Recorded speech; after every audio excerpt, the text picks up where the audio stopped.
आप कह सकते हैं कि नाम तो बहुत सारे होते हैं, नाम में क्या रखा है?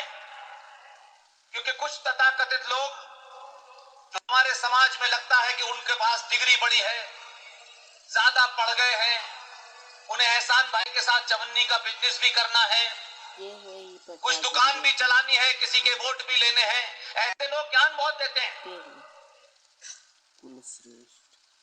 इतिहास को क्यों पढ़ना है, इतिहास में पढ़ के क्या होने वाला है, ये मूर्खता हम सिर्फ सनातनी हिंदुओं से सुनते हैं।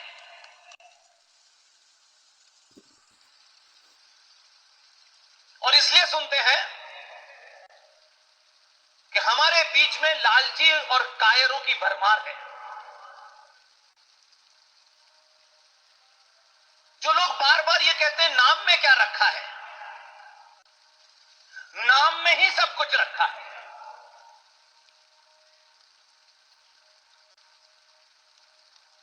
नाम में इसलिए सब कुछ रखा है, वॉशिंगटन डीसी के एयरपोर्ट पर नाम ही तय करता है कि तुम्हारी आरती उतारी जाएगी या बैंड।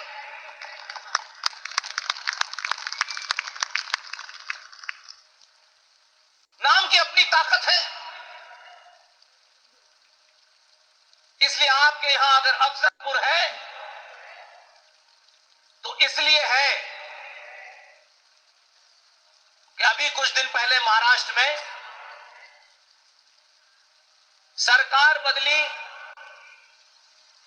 तो हिंदुओं का चरित्र बदलने वाली पार्टी भी बदल गई और वहां बैन लग गया कि छत्रपति शिवाजी महाराज ने जिस अफजल खान की उस षड्यंत्र को समझ करके उसके वार करने से पहले ही उसको मार दिया, उस तस्वीर पे लगाने पे बैन था। ठेकेदार बोले नहीं, चुप, मुंह बंद। इसलिए मैं मानता हूं कि अगर आपके शहर में, अभी तक तो मैं सिर्फ यही मानता था कि कासिम रिजवी के वारिस, उसी से आप परेशान हैं, लेकिन अगर यहां अफजलपुर है तो इसका मतलब है कि छत्रपति शिवाजी की कहानियां और जीजाबाई की कहानियां नहीं सुनाई गई। इसलिए मुझे अफजलपुर पे इसलिए ऑब्जेक्शन है,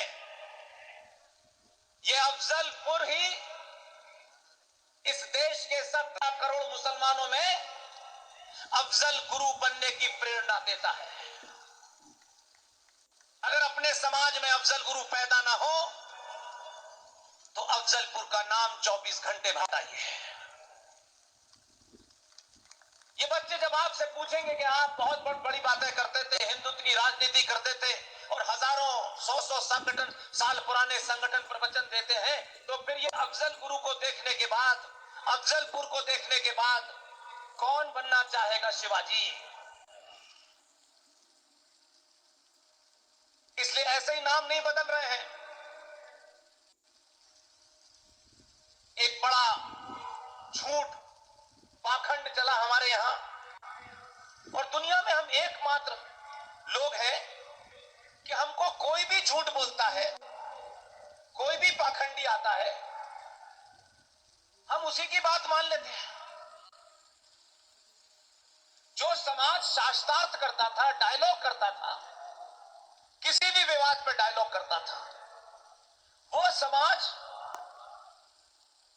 एक लंबे से कालखंड के कारण इतना डब्बू और डरपोक हो गया कि किसी बात के ऊपर अपने सच तर्कों के साथ रखने से घबराता है। किसी के नाराज हो जाने से, असुरक्षा के कारण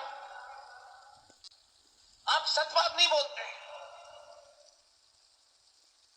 और कुछ लोग हैं जिन्हें आज भी सच बोलने से डर लगता है। इसलिए मैं मानता हूं सरकारें, संगठन ये टूटते बनते रहते हैं, नहीं है। मनुष्य की उम्र होती है, संगठनों की भी उम्र होती है और पार्टियों की भी उम्र होती है। बड़े बड़े दानिश्वरों ने लिखा है कि कोई भी संगठन, चाहे वो राजनीतिक हो या गैर राजनीतिक हो, 100 साल के बाद समाप्त होने लगता है। अब उसमें आप समाप्त करने में अपनी एनर्जी जाया मत कीजिए।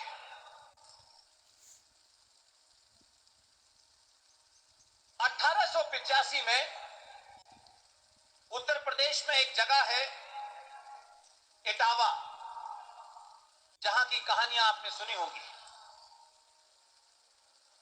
उस इटावा का एक कलेक्टर था।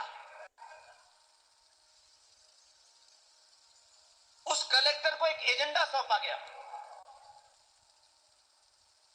और कितनी समझदारी से यह काम किया। 1857 की घटना आप सबको याद होगी, जिसे हम आर्म्ड स्ट्रगल कहते हैं, सशस्त्र क्रांति कहते हैं। यह दुर्भाग्य हमारा कि 1857 का जो नायक था